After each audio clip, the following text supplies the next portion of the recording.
Buongiorno dalle colonie extramondo. Riassumiamo brevemente il sesto episodio. Abbiamo visto come il processo di comunicazione chiamato disclosure sia iniziato anche da noi e come abbia coinvolto anche la Repubblica di San Marino e alcuni aspetti relativi alla tradizione cattolica. Abbiamo visto che la questione UFO verrà portata direttamente all'ONU. Speriamo che venga anche accettata. Abbiamo quindi colto che la questione riguarda tutti noi, cioè ogni singola realtà geografica del mondo e non solo gli Stati Uniti.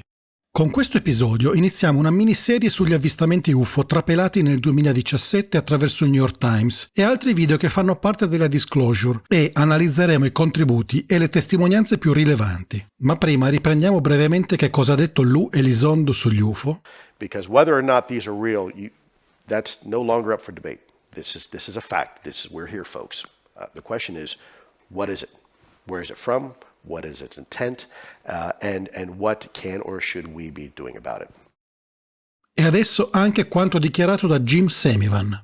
They're creating something. I mean, they're basically creating something. They're creating a theater, a piece of theater, I think, where they're saying, look, we're here, and you can't make heads or tails of us, and this is what we can do.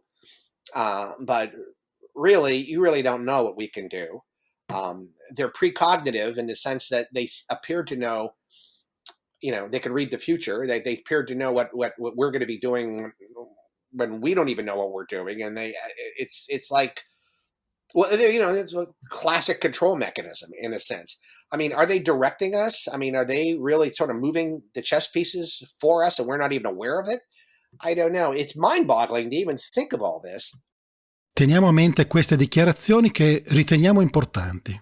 Iniziamo a vedere l'incontro della Nimitz, così chiamato dal nome della portaerei che ha intercettato il famoso tic-tac. L'intervista proposta in questo video ha diviso in due il nostro team. Infatti c'è una parte scettica per alcune contraddizioni del racconto. Il resto del team pensava fosse interessante, poiché Kevin Day, il controllore di volo della USS Princeton, per la sua posizione, il suo grado, la sua esperienza, è un testimone molto autorevole.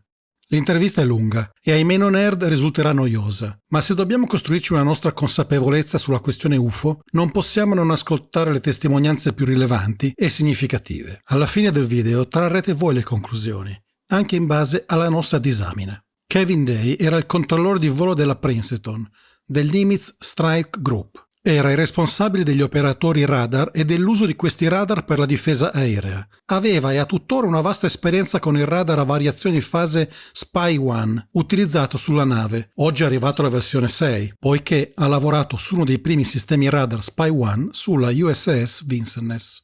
Kevin Day ha 18 anni di servizio in mare sul sistema integrato di combattimento Aegis e le sue medaglie includono la Meritorious Service Medal e la Navy Marine Corps Commendation Medal. È stato anche diplomato Top Gun per le tattiche di combattimento d'assalto. Ha effettuato 7 missioni in Medio Oriente e ha portato a termine centinaia di intercettazioni aeree. Abbiamo fatto questo commento esteso perché è importante capire il livello di competenza e le capacità di Kevin Day e della tecnologia di cui era circondato. My name is Kevin Day.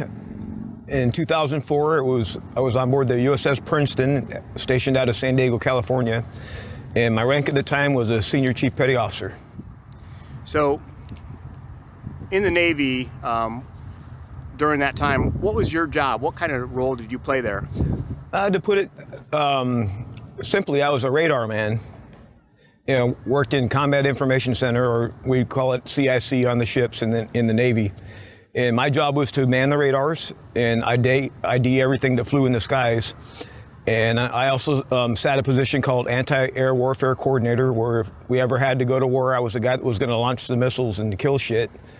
In addition to that, I was the air intercept controller. When the Super Hornets take off the carrier, I'm the guy that takes control and takes them to the fight and gets them home safe. So when people hear you talk and see you on camera, give us a little indication about the level of experience you had during that period of time in your career. When the Tic Tac UFO encounter went down, I had a little over 18 years actual sea time on Aegis type ships. And the Aegis ship is our newest weapons system afloat. And it's got the Spy 1 radar system, phased array radar system, and I was an expert on that. So take us back in time to that week in November 10th-ish, around there, when you first became aware of something was going on. Maybe describe that scenario. Yeah, I was on watch. I was actually sitting anti-air warfare coordinator, AAWC is what we called it. And we were probably 100 miles, I forget how far exactly that day we were, off the coast of San Diego southwest, kind of off the coast of Mexico, Baja. And I started to notice these weird tracks that were popping onto my radar coverage right about on San Clemente Island. And the reason why I say they were weird, because they were appearing in groups of 5 to 10 at a time. And they were pretty closely spaced to each other. And they were 28,000 feet going 100 knots tracking south. And in the back of my mind, I'm thinking, that's kind of odd. I mean, I don't know anything that flies like that. They weren't on the Comair routes, the commercial airline routes. I wasn't really that concerned about them. I didn't consider them hostile for any reason at all. And I just we watched them for several days. And if we wouldn't have had an air defense exercise scheduled to happen on the 14th of November, maybe this whole thing never would have happened. We maybe weren't that concerned about them. Why were you there with the ships out there at that time? We had received orders to, the war was still going on in 2004.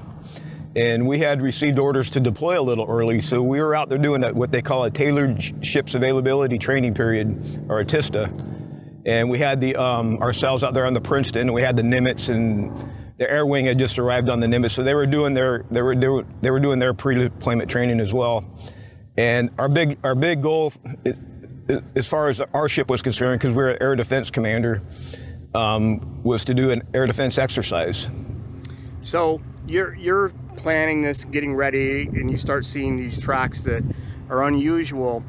What is the protocol? I mean, what do you do when you start seeing that kind of unknown aircraft or unknown objects that seem to not be anything that you can identify? What do you do? We, our goal when we're standing watching CIC is to identify everything that's in the sky, and we have certain protocols and procedures that we use.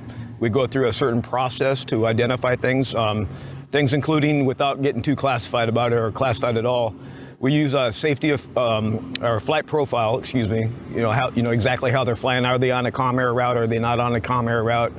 Are they transmitting any type of identification, friend or foe, which is an ID system that most aircraft will have. And we also consider if they're heading towards us or not, or heading towards something that we're trying to protect. And we put it all together and come up with an ID. And in this case, what happened with that system? We failed utterly to identify these things. It didn't meet any of the parameters for anything that was known. In fact, I asked Captain Smith about it, the air defense commander. He was stationed at Princeton, and he was baffled too. He said, well, maybe they're ice crystals. And I kind of had to laugh at that because I thought it was ludicrous. They were not ice crystals. So these puzzling tracks are happening. Is this like a one day, or is it something where you just keep coming back the next day? Somebody calls you down and say they're back here? To the best of my memory, when I first picked them up, it was on the 10th of November, 2004, when I detected the first group when I was on watch. And I tracked them from San Clemente Island all the way down off to the Baja Peninsula in the Pacific there. And they went away, and another watch or two, I was on watch, and the same formation appeared again. And over the course of 3-4 days, it probably counted up to that point, groups of 5 to 10 at a time. There were probably 50, 60 tracks by then. Maybe they were the same objects repeating the cycle, or maybe they were different objects, we don't know. And when you saw these, it wasn't as if klaxons went off in there and red lights start flashing and everyone's running around. Oh, as a matter of fact, the technicians, they actually shut down the radar. They were doing diagnostic tests on everything we had to make sure it was not a system malfunction. And it turned out that it wasn't. These were actually real objects. I had the highest spy track quality possible on these contacts the whole time. So when you're looking at the tracks and you see a group of 10 or whatever, are you able to isolate like one of them, find out more details on like one? Potentially, yes, you can do that. In this case, however, they were all pretty much similar, identical. The only difference being is the spacing between them. If I could describe the scope, you're looking at your scope, you got north and then you got south on looking at your scope. If you can imagine snowflakes slowly falling through the sky like that, that's kind of the way they appeared and tracked towards the south. And then you also described some maneuverability that seemed to defy known aircraft. Yeah, and so what happened was on the 14th, we were going to do the air defense exercise. And in the back of my mind, that's when I determined I was going to become concerned about these objects, because we were getting ready to launch a whole bunch of aircraft in that same piece of sky, because we like to play right around in those altitudes. And my concern, of course, was safety of flight. So when Captain Smith comes down to CIC, I said, sir, we've been tracking these for several days. I have no earthly idea what they are, and no one in combat knows what they are. And I highly recommend we send aircraft out there and intercept one and ID these things, because if we don't and we launch aircraft into this mess and there's a air-to-air mishap of some kind, somebody's going to ask us why we weren't more curious. Why was that day in particular kind of a good day? The 14th at, I believe it was 10 a.m., we were getting ready to do an air defense exercise, which is simulated combat training, very high fidelity, realistic type training. And we were going to have aggressor aircraft launch off the beach off Miramar and North Island Air Station and basically attack the strike group. And it's designed to be real high fidelity type of air defense training. And so you talk to Captain Smith and they decide to interrogate one of the things. What happens next? Fast Eagle flight was event 1 launching off the carrier, and he was up doing a functional check flight, getting ready to play in the 8X. And he was under control of the E-2 Hawkeye, the wallbanger. And so I talked to the wallbanger on the radio. I said, hey, basically in layman's terms, you have contact on these contacts? And they were like, no, we see them on data link, but our radar is not holding good track on them. We're seeing these contacts. Captain Smith orders me to intercept one of them. So I went back to the console. I picked the closest one that was to us. And I had intended to let the Hawkeye do the intercept because they already had control. It was just easier. But because they didn't have a good radar picture, I took control of the aircraft, and turned out to be Commander Fravor's flight. He was actually the CO of the VFA 41, the Black Aces Squadron. And so we vectored him towards that position in the sky, and real quiet on the radio. I'm just giving him BRA calls, which is bearing range altitude. It's called BRA, to these unknown bogey group. It's pretty standard intercept until he gets to the merge plot position. Basically what the merge plot means on the radar, you got two objects in the same vertical piece of sky. So when I'm looking at the 2D display, it looks like a one radar blob now. The symbology merges together. As soon as he got to the merge plot position, the object that he was intercepting dropped from 28,000 feet down to 50 feet above the water in 0.78 seconds, as I found out later the next day. And when you're in CIC, and this is going down, are you hearing this radio talk back? And we were all hearing it. I had in the overhead speaker, I had the air intercept control comms in the speaker, so we're all hearing Commander Fravor talk to the air intercept controller. Now, I was actually air intercept controller supervisor, so I was standing right behind the actual AIC, who has elected not to come out publicly for his own reasons, which I honor. And but I was helping him doing the radar interpretation, and I was helping him with the external comms, and I was helping him keep the front table in our CIC informed what was going on. And it was left his wingman up high in altitude. He was going to go down to the surface and take a look at this thing, because he was like, wow, what was that? And as soon as he did, this thing comes popping, and it did a barrel roll around him. And next thing I hear on the overhead comms was, oh my God, I'm engaged. Just pooping his pants. I'll never forget that.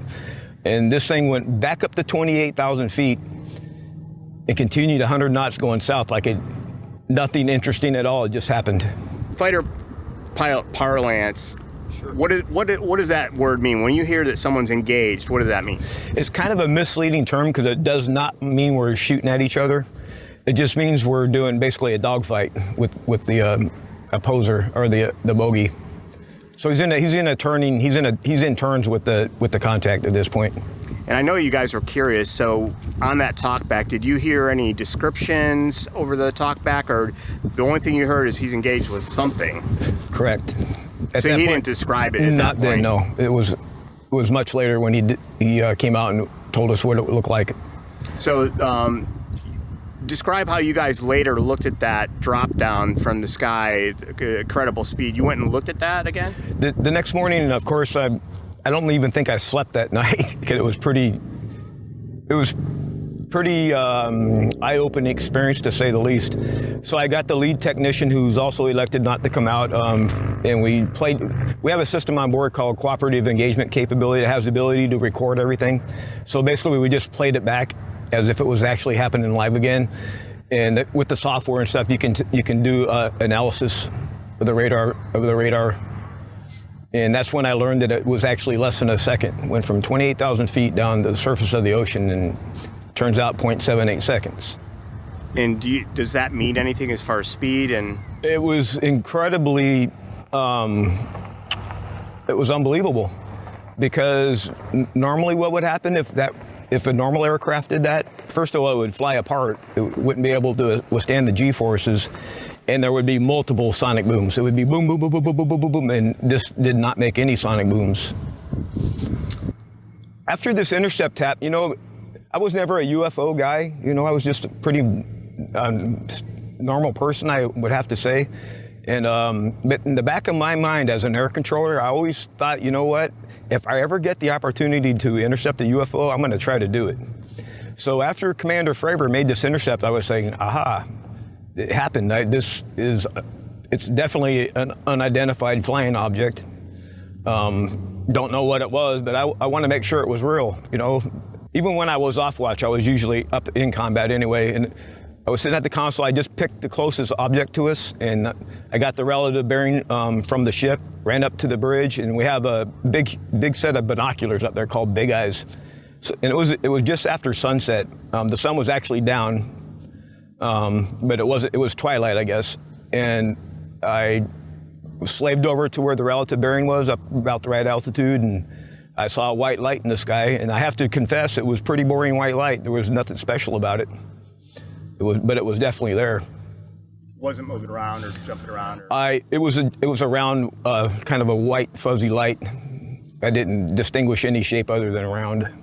Could you tell by the size and the track you grabbed before you went up there how far away it was? It was about 40 miles from the ship at that point.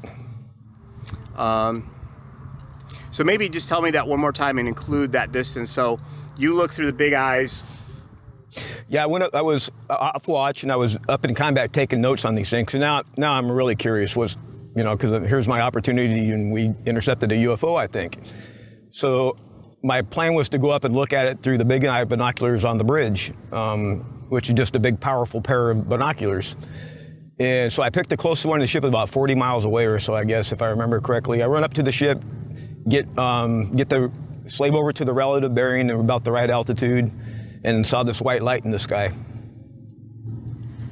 So Commander Fravor is directed by you guys. He goes out there and he comes back. So other fighter jets are being launched this time. What was the series of events that occurred after that first one? So we're preparing for the air defense exercise. So now we got all the squadrons launching off the carrier, because they're all up going to do their functional check flights, make sure their air crews are ready and the airframes are ready. And by this point, we've got all of these objects on the data links, and everyone's listening to the control comms on the radios. And so all these guys, fighter pilots are pretty gung-ho. They're pretty type A guys and gals. And they started making intercepts on their own without any controller. They just picked an object that was on the data link and they drove towards it. And as soon as they did, all the objects in the sky, they all dropped out of the sky from 28,000 feet down to 50 feet. And then when the interceptors left the scene of action, they all popped back up at 28,000 feet and kept going south at 100 knots as if nothing at all interesting had just happened. They wanted to be left alone. Give me a kind of a play-by-play of November 10th, when you're just kind of minding your own business, and what starts going down? Will you see it first, or tell me that? I can't be certain, but I do believe I was probably one of the first people to spot these contacts. And I didn't think anyone else had seen them for a while, but it turns out later that I was wrong. Other people were very curious about them too. They just, because it wasn't really in our area of concern per se. It wasn't considered any type of thing that we needed to deal with. Looking at the scope, describe what you were seeing. I was seeing, we were about 100 miles off the coast, San Diego to the southwest, out in the Pacific, and up where the Channel Islands are, Catalina Islands, I started detecting groups of these contacts, 5 to 10 at a time, 28,000 feet going 100 knots, which is really slow for that altitude.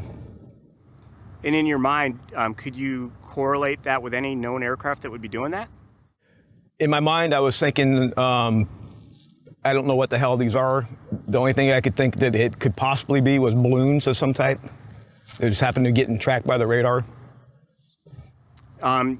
Would you possibly see, like, something flying that slow, like a bird, or could anything fly that slow up there? Hot air balloon, potentially. That's a little high for a hot air balloon, I would have to think. My answer would have to be no. Something going that slow, that high is going to fall out of the sky. So one of the next things that you guys did is a calibration or a test to reset the radar? Yeah, the technicians, Gary Voorhees and his crew, they basically shut down the radar, and they were doing diagnostics tests on everything we had, just to make sure it wasn't a malfunction of some kind. And so this goes on for a while, and you decide to go up to the bridge and look out to see it? I did see him. After the intercept on the 14th, I was going to go up in combat. I was taking notes, of course, and my whole goal was to eventually write a message and present it to the captain and report this thing.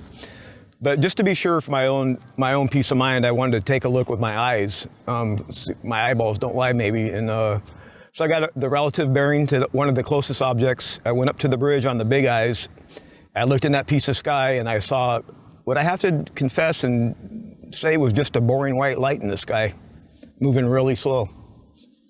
Yeah, the captain came down to combat for the morning brief. He usually came down in the morning, see what was going on, see what the night watch was doing, and just kind of hang out for a little while, drink some coffee.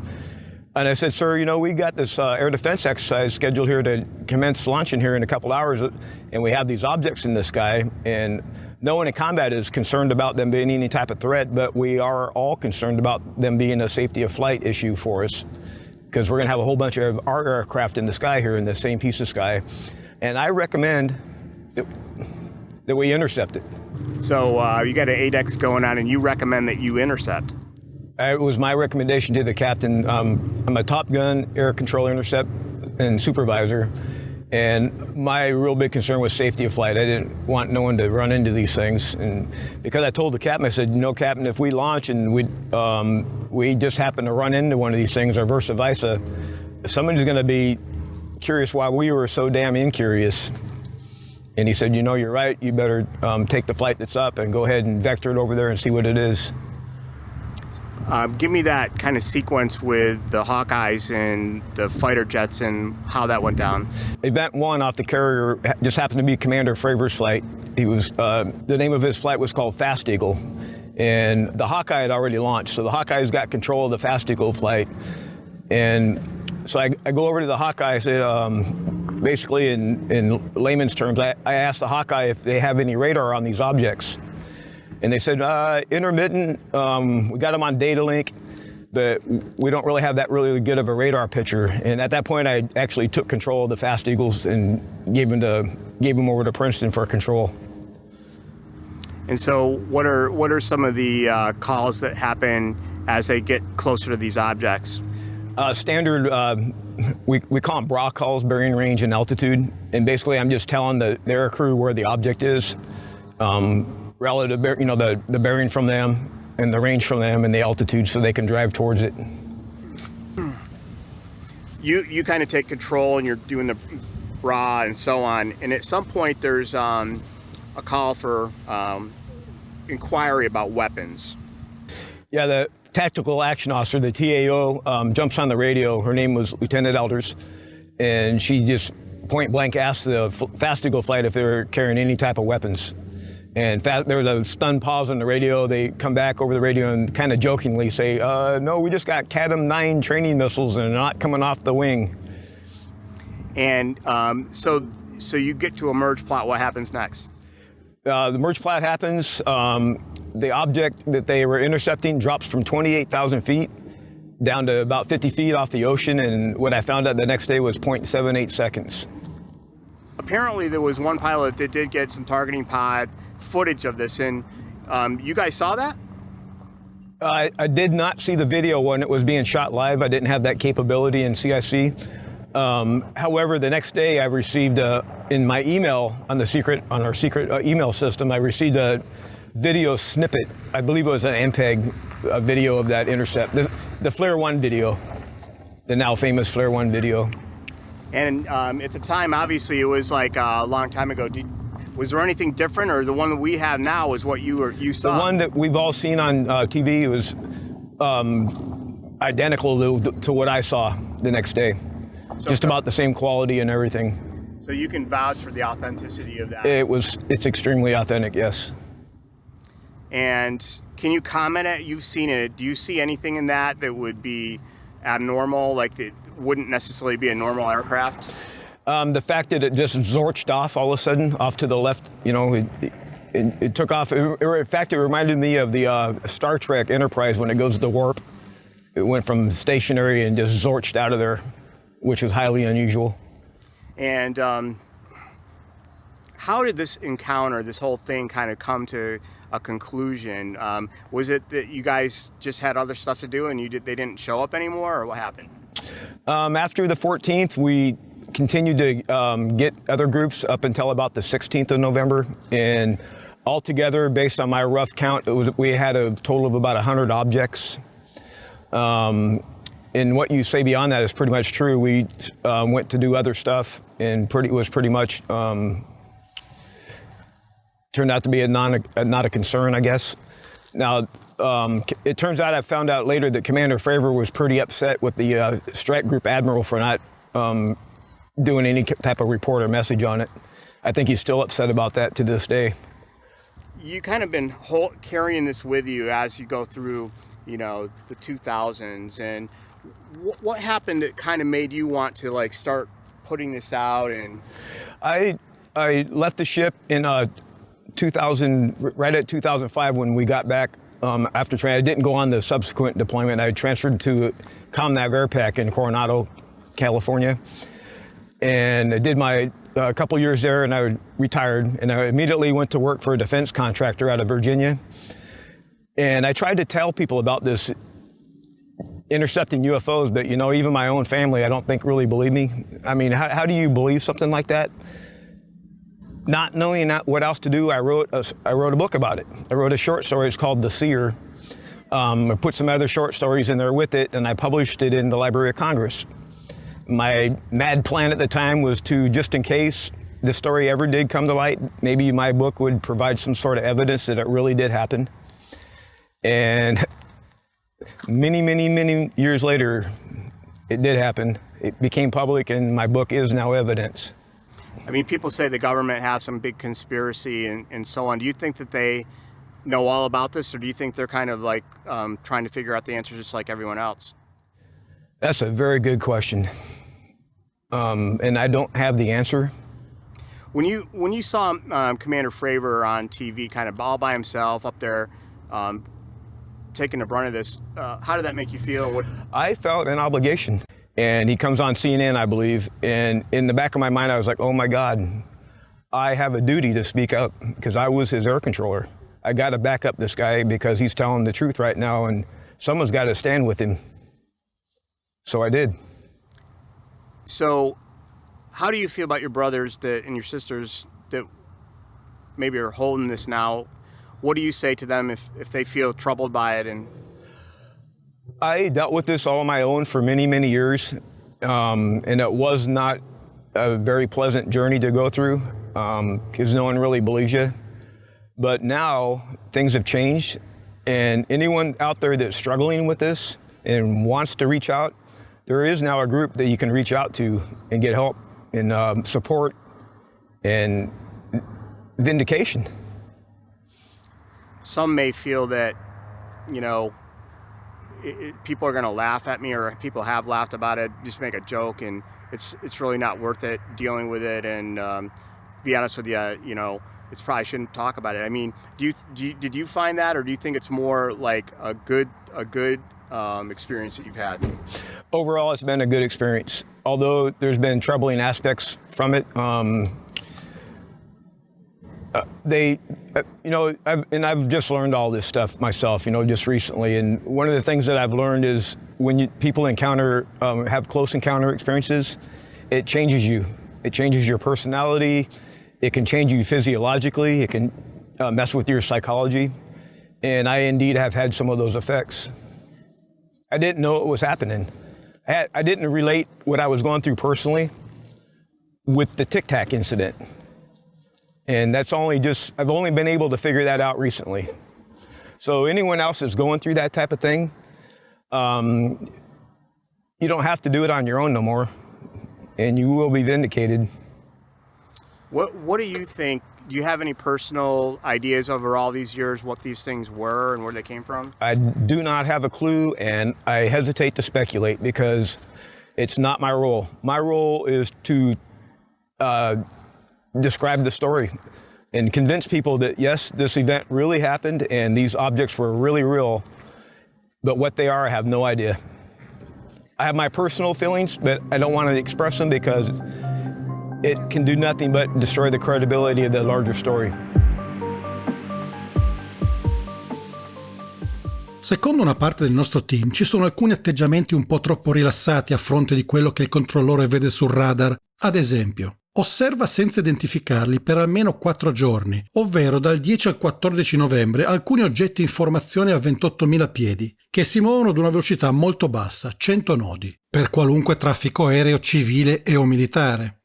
Ma si limita solo ad osservarli, senza interpellare il controllo aereo del traffico civile, senza cercare una ulteriore conferma da altri radar militari. Vi ricordiamo che in California ci sono 32 basi militari, ma soprattutto senza allarmarsi che qualcosa di molto inusuale accade davanti alla costa ovest degli Stati Uniti e a 40 miglia dal gruppo di combattimento, per cui la sicurezza dello spazio aereo è responsabile insieme al suo comandante. Il racconto rasenta poi il ridicolo quando tenta una conferma dell'avvistamento con l'uso di un binocolo. Considerato che il Nimitz Strike Group è il gotha della Marina Militare e la tecnologia che hanno a disposizione è certamente superiore a un binocolo. In seguito, il report delle intercettazioni in cui un I2 ok è in volo e non conferma la presenza delle tracce diventa patetico, per non parlare del racconto del pilota che se la fa nei pantaloni, ma potrebbe semplicemente essere una figura retorica americana. È poi notevole che di fronte a un target che si muove secondo lo schema descritto, nessuno faccia niente per 4 giorni per approfondire la natura degli oggetti individuati. Alla luce di quanto vi abbiamo spiegato, riteniamo che il racconto sia comunque verosimile. Secondo noi un po' semplificato e romanzato, fatto per spiegare al grande pubblico che cosa hanno visto e come sono intervenuti. E che tutto questo, compresa la modalità della narrazione, faccia quindi parte della disclosure. Noi abbiamo scelto di mettere in evidenza le anomalie e le contraddizioni del racconto di Kevin Day e i più duri e puri possono pensare che non sia veritiero.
Ehi, sei uno scettico negazionista che vede solo lanterne cinesi, palloni meteorologici, fulmini globulari?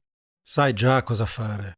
Ma se invece non hai dei pregiudizi e sei solo curioso di capire cosa sta accadendo, partecipa, commenta e condividi il video. Al prossimo episodio!